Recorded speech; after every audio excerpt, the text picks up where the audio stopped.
नमस्कार दोस्तों, स्वागत है आपका एक बार फिर से।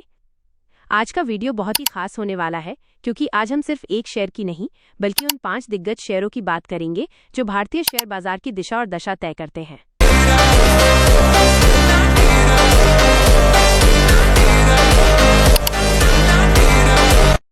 अगर आप एक सीरियस इन्वेस्टर हैं तो अगले 10 मिनट आपकी इन्वेस्टमेंट जर्नी को एक नई दिशा दे सकते हैं।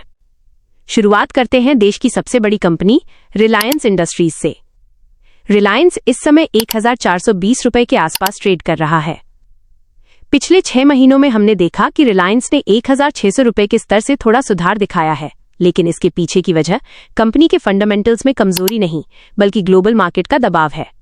रिलायंस का असली दम इसके न्यू एनर्जी और जियो 5G बिजनेस में छिपा है। जियो की तरफ से प्रति यूजर औसत कमाई यानी ARPU में बढ़ोतरी की संभावना और रिटेल बिजनेस का लगातार विस्तार इसे एक फौलादी शेयर बनाता है। जानकारों का मानना है कि अगले 12 महीनों में ये 1700 रुपए से 2000 रुपए के स्तर को छू सकता है। अगर ये शेयर आपको 1350 रुपए के करीब मिले तो ये लंबी अवधि के लिए एक बेहतरीन मौका हो सकता है। अब बात करते हैं ऑटो सेक्टर के राजा टाटा मोटर्स की। दोस्तों, टाटा मोटर्स ने पिछले 6 महीनों में निवेशकों को चौंकाया है। ये शेयर 680 रुपए के आसपास चल रहा है, जो इसके 8 के PE रेशियो के हिसाब से काफी सस्ता नजर आता है। इसकी सबसे बड़ी ताकत है जगुआर लैंड रोवर यानी JLR का शानदार रिकवरी करना। चीन और अमेरिका जैसे बाजारों में रेंज रोवर की डिमांड रिकॉर्ड तोड़ रही है। साथ ही भारत में इलेक्ट्रिक व्हीकल यानी EV सेगमेंट में टाटा मोटर्स का दबदबा आज भी 70% से ज्यादा है। हालांकि हालिया तिमाही में मुनाफे में थोड़ी कमी दिखी है, लेकिन टाटा का विजन और उनका नया कर्व मॉडल गेम चेंजर साबित हो सकता है। विशेषज्ञों के अनुसार ये शेयर 850 रुपए से 1000 रुपए के टारगेट के लिए तैयार हो रहा है। तीसरा शेयर है बैंकिंग सेक्टर का हाथी HDFC बैंक। मर्जर के बाद से ये शेयर एक दायरे में फंसा हुआ है और अभी 785 रुपए के आसपास ट्रेड कर रहा है। पिछले 6 महीनों का डेटा देखें तो इसमें भारी उतार चढ़ाव रहा है। बड़े निवेशक और FIIs लगातार इस पर नजर बनाए हुए हैं।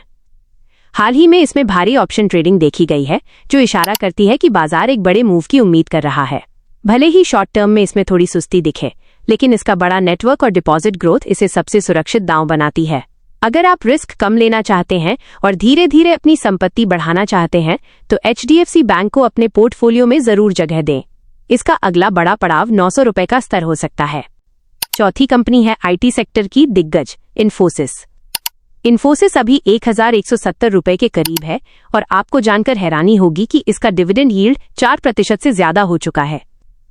पिछले 6 महीनों में IT सेक्टर ने अमेरिका में ब्याज दरों और मंदी की चिंताओं के कारण काफी मार झेली है, लेकिन इन्फोसिस का नेट डेट फ्री होना और 30% का रिटर्न ऑन इक्विटी इसे संकट के समय में भी मजबूत रखता है। कंपनी ने हाल ही में 25 रुपए का डिविडेंड घोषित किया है, जो निवेशकों के लिए बोनस की तरह है। भले ही अभी इसकी रेटिंग होल्ड की है, लेकिन 1400 रुपए से 1500 रुपए के टारगेट के लिए ये एक वैल्यू बाय साबित हो सकता है, खासकर तब जब AI यानी आर्टिफिशियल इंटेलिजेंस का काम बड़े पैमाने पर शुरू होगा।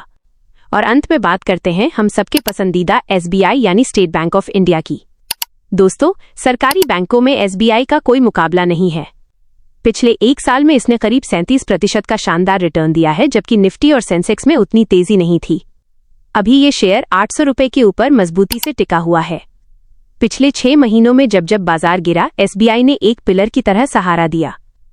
हालांकि शॉर्ट टर्म में इसमें 1-2% की गिरावट दिख सकती है, लेकिन इसके एसेट क्वालिटी में सुधार और लोन बुक में ग्रोथ इसे 950 रुपए के टारगेट की ओर ले जा रही है। इन 5 शेयरों में एक बात कॉमन है, इनकी मजबूती। शेयर बाजार में जब भी गिरावट आती है, ये वो शेयर हैं जो सबसे पहले बाउंस बैक करते हैं। याद रखिए, निवेश हमेशा सोच समझकर और अपने फाइनेंशियल एडवाइजर की सलाह पर ही करें। मार्केट में उतार चढ़ाव का दौर चलता रहेगा, लेकिन अच्छी कंपनियों के साथ बने रहना ही असली समझदारी है। उम्मीद है आपको ये 5 शेयरों की स्पेशल रिपोर्ट पसंद आई होगी। कमेंट में बताएं कि आपके पोर्टफोलियो में इनमें से कौन सा शेयर है। वीडियो को लाइक करें और सब्सक्राइब करना न भूलें। मिलते हैं अगले बड़े अपडेट के साथ, तब तक के लिए नमस्कार।